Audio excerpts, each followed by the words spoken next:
The town was small, the houses were old, the streets were broken, filled with dust and silence. People here lived quiet lives. They worked hard but had little. Among them was a man named Aaron. He was not rich, he was not powerful. He was just a simple man who lived alone in a wooden house at the edge of town.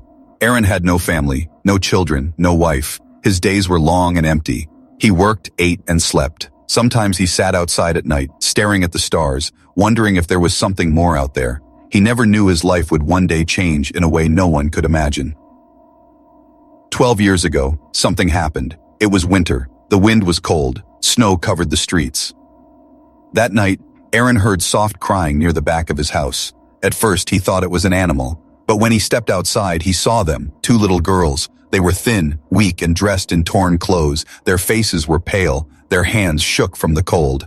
"Please, food," one whispered. The other held her sister tightly, too weak to speak. Aaron looked at them. They were strangers. No one knew where they came from. Most people in town would have turned them away. But Aaron could not. He felt his heart tighten. He took them inside. He gave them bread, water, and a blanket. He lit a fire so they could feel warmth. The girls ate slowly, tears in their eyes. They did not say much, but their eyes showed thanks. Aaron did not ask questions. He just helped them because it was the right thing to do. They stayed the night. By morning, they were gone. Aaron never saw them again. For years he wondered, did they survive? Did they find a home? Or did they vanish into the cruel world? He did not know. But sometimes when he sat alone, he remembered their faces. Now 12 years later, the memory still lived in his heart. It was evening. The sky burned orange as the sun sank behind the hill. Aaron sat outside, staring at the horizon. The air was calm, but then the ground shook. At first it was light, like thunder in the distance, then stronger. Windows rattled, dust fell from roofs, people ran into the streets. "What is happening?" voices cried. Aaron stood, his heart beat fast. He looked up, and then he saw it.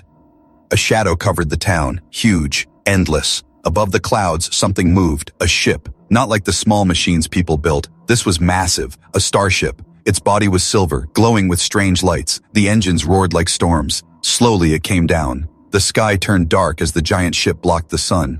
People screamed, some prayed, others ran to hide. They thought it was an invasion. They thought death had come from the stars. The ship hovered above the town, silent now, as if watching. Then, with a deep hum, it moved lower, straight toward the edge of town, straight toward Aaron's house. Aaron's mouth went dry. Why his home? Why him? The ship stopped just above his yard. Dust blew everywhere. The ground cracked under the weight of its shadow. A great door opened on its side. A ramp slid down, glowing with light. From inside, figures appeared.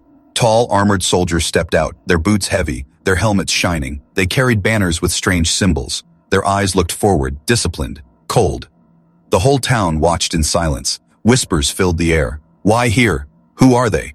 Why his house? The soldiers marched in perfect steps. Then, as one, they stopped in front of Aaron. The leader raised his hand and spoke in a voice that shook the air. "We are soldiers of the royal house of Vera. We have come for the one named Aaron." Gasps spread through the crowd. People stared at the simple man, the poor man who had nothing. Why him? Aaron's knees felt weak. He wanted to speak, but no words came. The leader continued. "Ed, the royal family calls for you. Step forward." Aaron's heart raced. Why would a royal starship filled with warriors come for him? He had no wealth, no power, he was no hero. Just a forgotten man in a forgotten town. Slowly, he stepped forward. The soldiers bowed their heads slightly, as if showing respect. The crowd could not believe it. Soldiers bowing. To him? From the open door of the ship came a voice, clear, strong, yet filled with emotion. "We came for the one who once showed us kindness." The crowd turned silent. Everyone stared. Aaron froze. His mind rushed back. 12 years ago. 2 hungry girls. A blanket, bread, water. Could it be them? 2 tall figures appeared at the top of the ramp. Their steps were graceful, their clothes bright with gold and silver threads. Their faces were regal, their eyes sharp but kind. Aaron's breath stopped. His heart almost failed. He knew those eyes. He had seen them before, long ago, filled with hunger and fear. Now, after 12 years, they had returned, no longer weak, no longer poor. They had returned as royalty. The whole town stood frozen, staring at Aaron, and he could only whisper to himself, It cannot be them. Can it? The ramp glowed brighter. The air felt heavy with power, and in that moment, one truth became clear. His forgotten kindness was not forgotten at all. The town was silent. The only sound was the deep hum of the starship above. Dust still floated in the air, glowing in the light of the ramp. The people did not move. They only stared at the two figures walking down. The soldiers stood straight, forming two lines. Their armor shone like fire under the fading sun. Their helmets hid their faces, but their posture showed respect. Not for the crowd, not for the town, for the two women who now stepped forward. They were tall, graceful, and powerful. Their clothes were unlike anything the townsfolk had ever seen. Long flowing robes, woven with gold and silver, sparkled as if stars had been stitched into the fabric. Around their necks hung strange glowing stones, symbols of authority. Their eyes were sharp, filled with command, but also carried something else, something warmer. The crowd whispered, "Royalty? Are they queens? Why are they here?" Aaron could not breathe. His chest felt heavy, his hands shook. The faces of these women were older, stronger, but he recognized them. He remembered the night 12 years ago. Two little girls, weak and starving, sitting by his door. Their faces had been thin, their eyes full of fear. And now, here they stood, alive, royal, and looking directly at him. The soldiers slammed their weapons on the ground, the sound echoing like thunder. The leader bowed.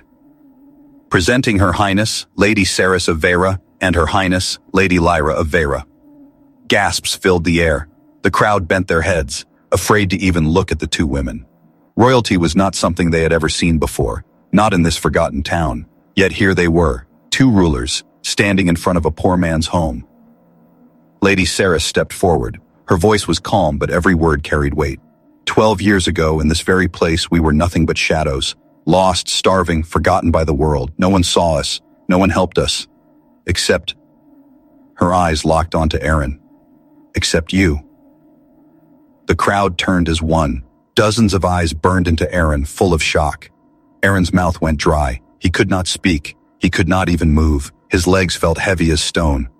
Lady Lyra walked forward now. Her smile was small, but her eyes shone.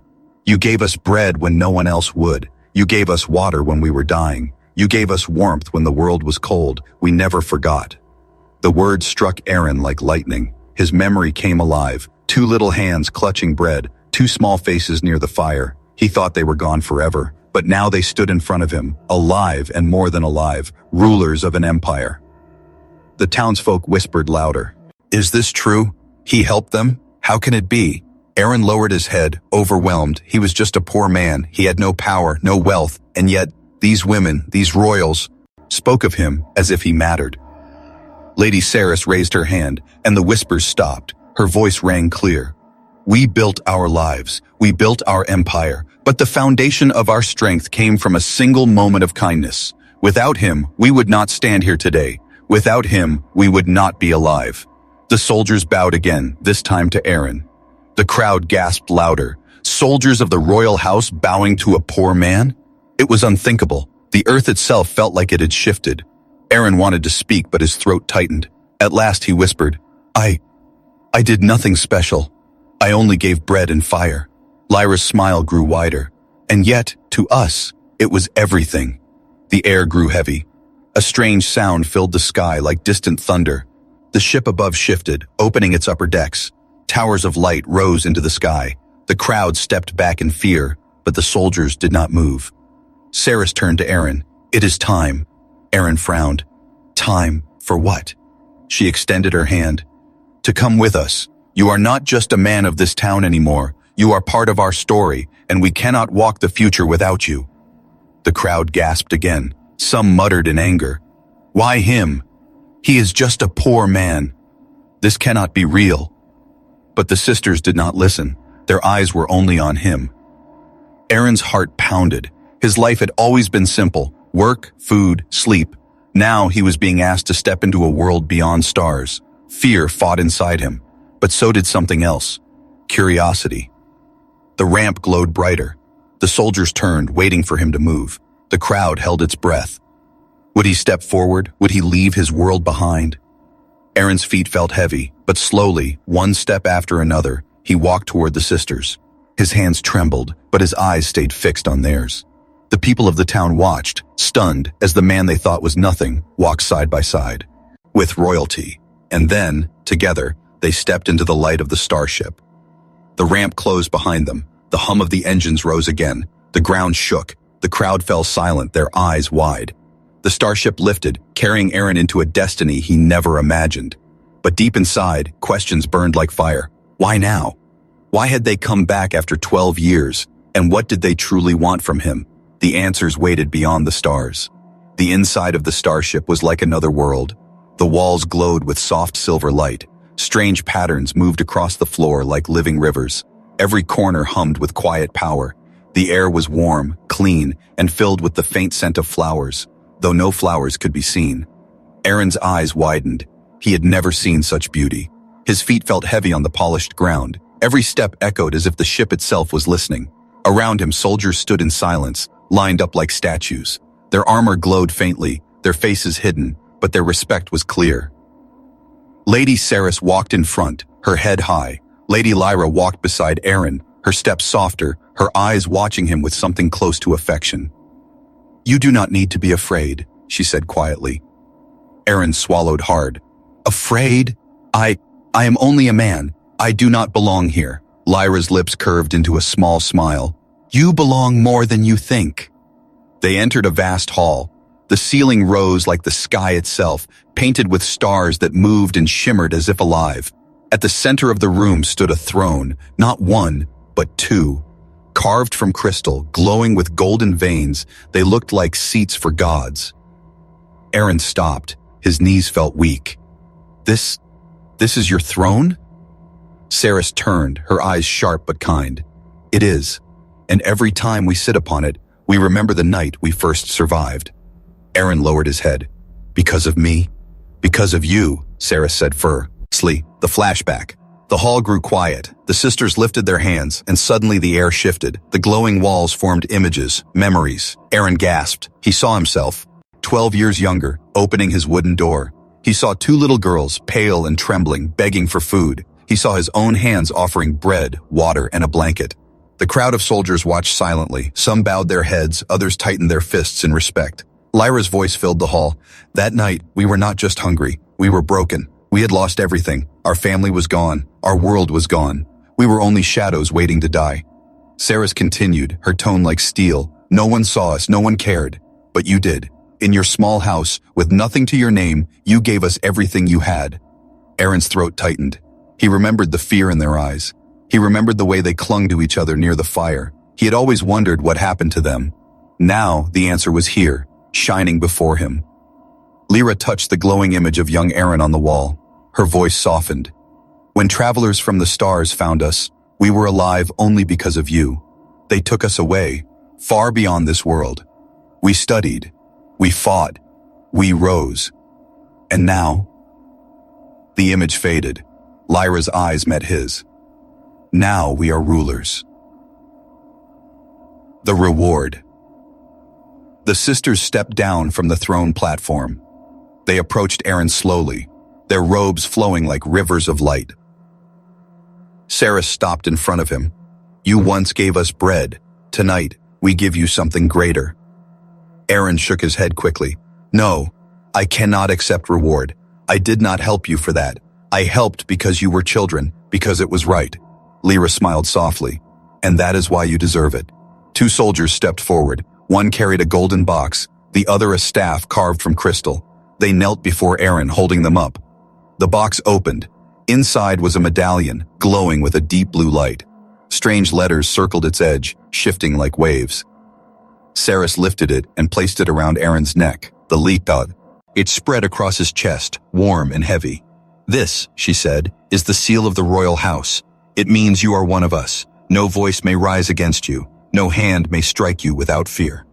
The hall echoed with the sound of soldiers kneeling. Their armor clashed like thunder as they bowed before Aaron. Aaron's eyes widened. "No, no, I cannot." Lyra stepped closer, lifting the crystal staff. She placed it gently in his hands. It was cold at first, then alive with heat. Sparks of light danced across it. "This staff is more than a weapon. It is a symbol. It means you are our guardian of honor. You are the one who stands at our side when the galaxy questions our strength." The weight of the staff nearly made Aaron drop it. He held it tight, his heart racing. "I am only a man," he whispered. "A poor man." Ceres's voice was firm. "And yet you did what kings and lords did not. You showed mercy when no one else would. That is power greater than wealth, greater than armies." The suspense. Aaron stood there, glowing medallion on his chest, staff in his hands, soldiers kneeling all around. His mind spun. He was no longer just a forgotten man. He was something else now, something dangerous, something powerful. But in the corner of the hall, shadows moved. Not everyone bowed. A group of men in darker armor whispered among themselves. Their eyes glared at Aaron with cold hatred. One of them muttered just loud enough for others to hear, "He is human. He does not belong. The sisters will regret this." Aaron felt the weight of those words, though he did not fully understand them yet. He had stepped into a world of crowns and wars. His kindness had made him a symbol, but symbols often drew enemies. The sisters smiled at him with warmth. The soldiers bowed with loyalty, but behind the light of honor, darkness waited. And soon Aaron would discover that his gift of kindness had not only saved 2 lives, it had also set him on a path that could decide the fate of worlds. The hall still glowed with golden light. Soldiers knelt in silence, the medallion on Baisagi. Aaron's chest pulsed softly, as if alive. The crystal staff in his hand hummed, sending a faint warmth up his arm. To him, it all felt unreal, like a dream he could wake from at any moment. But the sisters were not finished. Lady Ceres lifted her hand, and the soldiers rose again, standing tall. Her eyes locked on Aaron, sharp as blades. "Now that you carry our seal, you must come with us," she said. Aaron blinked. "Come. With you? Where?" Lyra stepped forward, her tone softer. "Beyond this world. To the royal palace. To the heart of our empire." Aaron's mouth went dry. "The palace?" "Yes," Ceres said firmly. "It is time." The resistance in his heart. Aaron shook his head quickly. "No, I cannot. This is not my world. I am no prince, no soldier. I am only a man who once shared bread." Lyra's eyes softened, but her voice carried weight. "And that is exactly why you must come. You are proof. Proof that kindness survives in this galaxy. Proof that power does not always come from crowns or blades." Aaron lowered his head. The weight of the medallion pressed on his chest like a burden. "If I go, what happens to my life here? My home, my town?" Ceres's eyes flicked toward the glowing walls. "Your life here is over, Aaron. You have stepped into a greater story. The galaxy already knows your name. If you stay, you will not find peace. Enemies will come. They will not forgive what you represent." The words struck him deep. Enemies? Why would anyone care about him, a poor man from a broken town? But he remembered the shadowed soldiers in the corner, whispering with hate in their eyes. He felt their gaze even now, cold and sharp. The grand hall of stars. The sisters led him to another chamber. The doors opened with a low hum, revealing a hall even larger than before. The ceiling was made of pure glass, showing the stars above. Galaxies swirled, glowing like rivers of fire. At the center stood a long table of crystal. Strange creatures sat around it, alien leaders with scales, horns, wings, and skin that shimmered like stone. Their eyes turned to Aaron as he entered, some filled with curiosity, others with disdain. "This," Ceres said, her voice echoing, "is the Royal Council." Aaron froze. He had never seen so many powerful beings in one place. Some bowed their heads politely. Others sneered. A winged figure muttered under his breath, "This is the human?"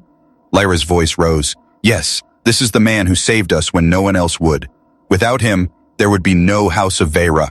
Without him, there would be no empire." A hiss spread across the table. Some nodded in respect. Others pounded their fists in protest. "He is weak," shouted a scaled lord, his teeth sharp. "He is nothing but flesh and dust. You cannot bring him to the palace. It will shame us all. He does not belong," another cried. The sisters stood tall, unshaken. Ceres slammed her hand on the table, the sound like thunder. "Silence. You question him? Then you question us, and we do not forget."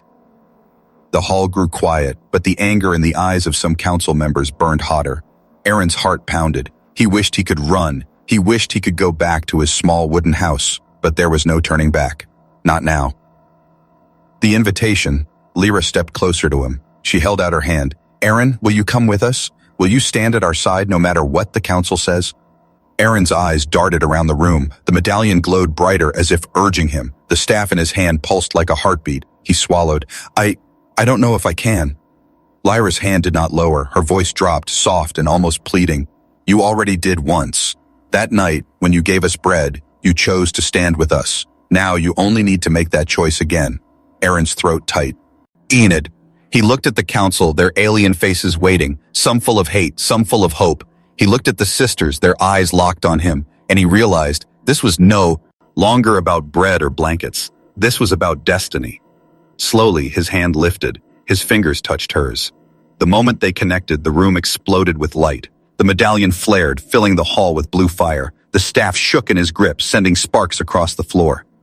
Gasps echoed. Some council members shielded their eyes. Others roared in anger. Ceres's voice cut through the chaos. It is done. He is chosen. The suspense. The light faded. Aaron's hand still held Lyra's. The council murmured in shock. But in the shadows of the hall, whispers grew louder. The same dark-armored men from before watched with narrowed eyes. One leaned closer to another and whispered, "If he enters the palace, if he takes his place beside them, then the old powers will fall. We cannot allow it." Their words were low, but Aaron's heart felt them. He did not know their names, but he knew this. His choice had created enemies. Lyra smiled gently at him, unaware of the danger growing in the shadows. "You have chosen, Aaron, and with that choice, you have stepped into eternity." Aaron nodded slowly, though fear still burned in his chest. He had accepted the invitation, but he could not know yet what price it would demand. The starship sailed through the endless dark. Stars glimmered outside the windows like silent watchers. Aaron stood near the glass, his reflection pale against the sea of lights. The medallion on his chest still glowed faintly, a weight he could not escape.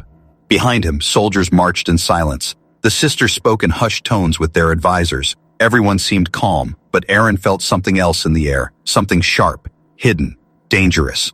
He touched the staff in his hand. It hummed softly, as if alive, as if warning him. The uneasy feast. Later, the sisters invited him to dine in the grand hall.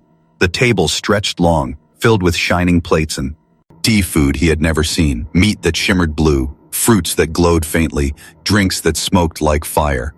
Aaron sat between Lady Ceres and Lady Lyra. Around them sat generals, lords, and advisors of alien blood. Their eyes studied him, some with curiosity, others with disgust. A horned noble leaned forward, his voice thick with scorn. "So this is the human, the one who makes queens bow." The hall went silent. Ceres's eyes sharpened. "Watch your tongue." But the noble smirked. "He is nothing, a creature of dirt and weakness, and you make him guardian of honor? This is a disgrace." Lyra's hand touched Aaron's gently under the table, steadying him. "Do not answer his poison," she whispered. Aaron lowered his eyes. He was no warrior, no politician, but he could feel the hatred in the noble's voice. It was not just scorn, it was fear. Whispers in the shadows. That night, as the ship sailed silently, Aaron could not sleep. He walked the silver halls alone. His steps echoed softly. Then he heard it. Voices, low and sharp, coming from a side chamber. He moved closer, staying in the shadows. "The sisters are blind," one voice hissed. It was deep, full of venom. "They raise a human like a prince," another spat. "It weakens them. The council already doubts them. If we strike now, the galaxy will turn against them." "And the human?" a third voice asked. A pause, then cold words. "He dies, quietly, before he can take root." Aaron's breath caught. His chest tightened. He stepped back, careful not to make a sound. But the staff in his hand pulsed with light, betraying him. The voices stopped. Footsteps rushed toward the door. Aaron ran. His feet pounded the floor. The silver halls twisted and stretched like a maze. Behind him, armored boots struck like hammers. The pursuit? Aaron turned a corner. Ahead, the hall split in two. He had no idea which way to go. The staff pulled him. Set again, pulling him toward the left. He trusted it and ran. Shouts rose behind him. "Stop the human!" His lungs burned, his legs ached, but he did not stop. At last, he burst into an open chamber filled with glowing crystals. Their light bathed him in blue fire. The staff pulsed stronger, brighter. He held it tight, raising it without thinking. The crystals answered. Beams of light shot outward, forming a wall behind him. The soldiers chasing him slammed into it, shouting in rage.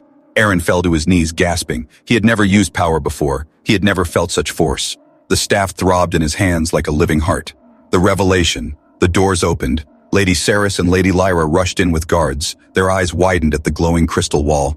"Aaron!" Lyra cried, rushing to him. She knelt, helping him up. Saris's face darkened. "What happened here?" Aaron's voice trembled. I heard them. In the shadows. They spoke of betrayal. They spoke of killing me." The sisters froze. Silence fell heavy. Lyra's hand tightened around his arm, her eyes filled with both fear and anger. "Who?" Aaron shook his head. "I did not see. Only voices. But they are close. They are on this very ship." The sisters exchanged a look. Saris's voice hardened like steel. "So it begins." The warning. They returned to the throne chamber. Soldiers gathered, tense and silent. The sisters stood tall, their robes glowing in the light. Saris raised her voice. "Hear me. There are traitors among us, enemies who plot in the shadows. They dare to strike against us, against the one who gave us life." Murmurs spread through the soldiers. Some shifted nervously. Others tightened their grips on weapons. Lyra stepped forward, her voice calm but sharp. "From this moment, Aaron is not only guardian of honor. He is under the protection of the throne itself. Any hand raised against him is raised against us."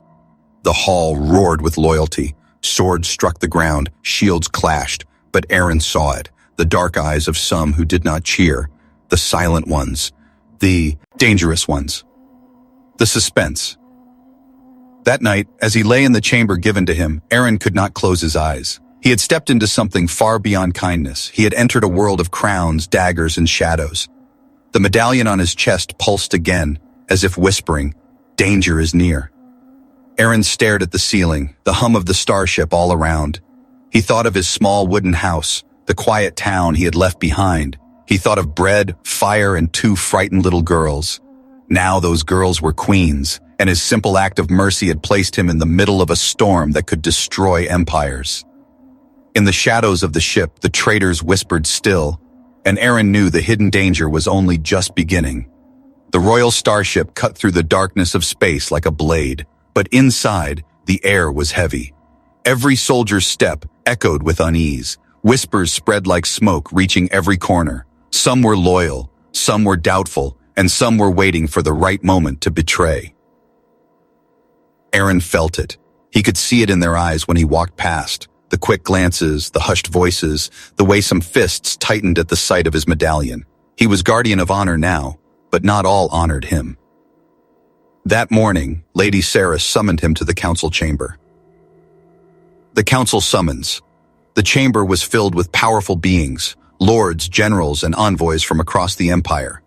Their forms were strange and diverse, scales that glittered like steel, wings folded sharp as knives, eyes glowing like embers. They sat around the crystal table, and when Aaron entered, their gazes burned into him. Saris stood tall beside the throne. Lyra sat silently, her eyes fixed on him with quiet strength. "Council of Vera," Saris said, her voice strong. "This is Aaron, the man who saved us when we were nothing, the man who now carries our seal." The council erupted with vitsorum. "Voices! He is weak! He is human! He is not fit to stand here!" The sound shook the chamber. Aaron's chest tightened. He gripped the staff tighter, trying not to show fear. Saris raised her hand, and silence fell like a blade. Today, his worth will be tested, not with swords, not with crowns, with truth. The first question, a horned general leaned forward. His voice was sharp. "Human, why did you help the sisters 12 years ago? What did you seek to gain?" Aaron's lips parted. He wanted to shrink, but Lyra's eyes held his. Steady, strong, he took a breath. "I gained nothing," he said. "I had no riches. I had no power. But they were starving. They were cold. I gave what little I had because it was right." Murmurs filled the hall. Some nodded slowly. Others sneered louder. The second question, a winged envoy with feathers like steel, spoke next. "Would you give again if the choice cost you your life? Or was it only mercy because it was easy?" The question struck deep. Aaron remembered the cold night, the hunger in their eyes. He remembered the ache in his own stomach, for he had little food even then. It had not been easy. It had been hard. He lifted his head. "I would give again, even if it meant my last bread, even if it meant my last breath." Silence spread. For a moment, even the council had no words. The third question, then came the harshest voice. A scaled noble with eyes like poison leaned forward. Would you betray them if another throne promised you gold and power? Or is your loyalty only to yourself? The words hung heavy. Aaron's heart pounded. He thought of his old life, empty, lonely, poor. Gold would have meant warmth, food, comfort. But then he looked at the sisters. He saw Ceres's unbending will. He saw Lyra's soft strength. He spoke, his voice steady. I had nothing once, and still I gave. I have nothing now, and still I stand here. Gold cannot buy what is true. I will not betray them. Lyra's lips curved into a faint smile. Ceres's eyes shone with fierce pride. But the noble hissed, his face dark. Then we shall see. The test. 2 soldiers entered, dragging forward a prisoner, one of the dark-armored men Aaron had heard whispering betrayal. His helmet was torn off, revealing cold, cruel eyes. Ceres spoke. This man was caught plotting against us. Against Aaron. Against the throne. The prisoner spat. You make a human your guardian? Then you are no rulers. You are fools. The council roared with mixed voices. Some cheered his words, others cursed him. Ceres lifted her hand. Aaron, here is your test. His life is in your hands. Will you strike him down to prove your loyalty, or will you spare him? The hall went silent. All eyes turned to Aaron. His chest tightened. His grip on the staff shook. If he killed the man, the council would see his strength. If he spared him, they would call him weak. He looked at the sisters. Ceres's gaze was sharp, unreadable. Lyra's eyes were softer, filled with worry. Neither gave him the answer. The choice was his. The choice? Aaron stepped forward. The prisoner glared at him with hate. The staff pulsed in his hand, glowing brighter. He raised it high. The council leaned forward. Some grinned, eager for blood. Others waited in silence. Aaron's voice rang clear. I am no butcher. I will not kill to prove my heart. My loyalty does not need blood. My loyalty lives in my actions, in my truth. Gasps echoed. The staff flared, blinding light filling the hall. The prisoner screamed as the glow wrapped around him, freezing him in chains of light. Aaron lowered the staff. Let him live. Let his betrayal be his prison. Let mercy be my strength. The aftermath. The hall was stunned. Some nobles hissed in fury. Others bowed their heads, ashamed. Ceres stepped forward, her voice firm. You see, he does not bend to fear. He does not bend to greed. His strength is greater than crowns or blades. This is why he is chosen. Lyra touched Aaron's arm, her eyes shining. You did not fail. You stood true. But Aaron saw it again, in the dark corners of the chamber, eyes watching him with venom. His mercy had won the sisters' hearts, but it had also deepened the hatred of those who waited in shadow. The suspense. That night, alone in his chamber, Aaron stared at the medallion on his chest. It glowed softly, like a heartbeat. He whispered to himself, kindness saved them once, but can kindness save me now? The ship sailed on, carrying him toward the palace. But in the silence of space, enemies whispered still, and Aaron knew his test of loyalty had only just begun. The starship descended at last. Outside the windows, the palace world of Vera stretched below, towers of silver and crystal reaching into the clouds, bridges glowing with rivers of light, and gardens that shimmered like living fire. To Aaron, it was as if he had stepped into a dream made of stars. Crowds filled the landing grounds, soldiers in shining armor, nobles in robes of silk, and citizens from every corner of the empire had gathered. Their voices roared like thunder when the ship appeared in the sky. Aaron's heart pounded. He clutched the staff tighter. The medallion on his chest glowed brighter, as if it too knew this moment mattered. Beside him, Ceres stood tall, her expression proud. Lyra gave him a small, reassuring smile. Do not fear, she whispered. This is the moment you were meant for. The arrival. The ramp opened. A wave of golden light spilled out. The sisters walked forward, their robes flowing like rivers of fire. The crowd bowed, a sea of heads bent low. Then Aaron stepped onto the ramp. The crowd gasped. Whispers rushed like wind. A human? He walks beside them? Is this the guardian of honor? Some voices hissed in scorn. Others spoke in awe. The eyes of an empire were upon him. At the base of the ramp stood the great council of Vera. Lords, generals, envoys, and priests. Their faces were grim. Some glared with hatred. Others studied him with cold interest. The challenge, a priest in golden robe, stepped forward, lifting a staff topped with flame. His voice boomed across the grounds. Queens of Vera, you bring a stranger into the heart of our world, a man of dust and weakness. Why? The crowd murmured. Some shouted in anger. Others waited, breathless. Ceres raised her voice, strong and sharp. Because without him, we would not live. Without him, we would not rule. His kindness built the empire you stand in today. Lyra's voice followed, calm and clear. He is proof that mercy is greater than cruelty, and that hope can come from the smallest hands. The priest's eyes narrowed. Words are wind. If he is truly worthy, let him prove it here, before all. The last test. From the far side of the grounds, armored figures stepped forward. Dark helms, cold eyes, the same ones who had whispered in shadow. The priest raised his staff. Guardian of honor, if you are true, stand against those who call you false. Show us you are not a mistake. The crowd roared, some in anger, some in hunger for spectacle. Eren froze. His chest burned. He was no warrior, he was no fighter, yet here he stood, staff in hand before the eyes of a galaxy. The dark armored men charged. Their blades glowed red. Their voices screamed with hate. Eren lifted the staff. It pulsed brighter than ever. He shouted, not with rage but with truth. I will not fight with hate. I will not kill for pride. I will stand as I am, a man who chose mercy. The staff flared. Light exploded outward, blinding. The ground shook. The armored men were thrown back, trapped in chains of fire and crystal. The crowd gasped. Silence fell heavy. Eren stood tall, his chest heaving, the staff glowing like a star, the crown of honor. The priest lowered his head slowly. His voice was heavy with awe. He speaks with truth. He acts with mercy. He stands not with a sword, but with a heart unbroken. He is no mistake. Chow. The council murmured in shock. The nobles who doubted him had no words. The soldiers bowed their heads. Sarah stepped forward. Her eyes shone with fierce pride. From this day let all know, Eren is guardian of honor, chosen not by crowns, not by councils, but by destiny itself. Lyra placed her hand on his shoulder. Her voice carried warmth. You gave us bread once. Now you give us hope. And for that, the galaxy itself will remember your name.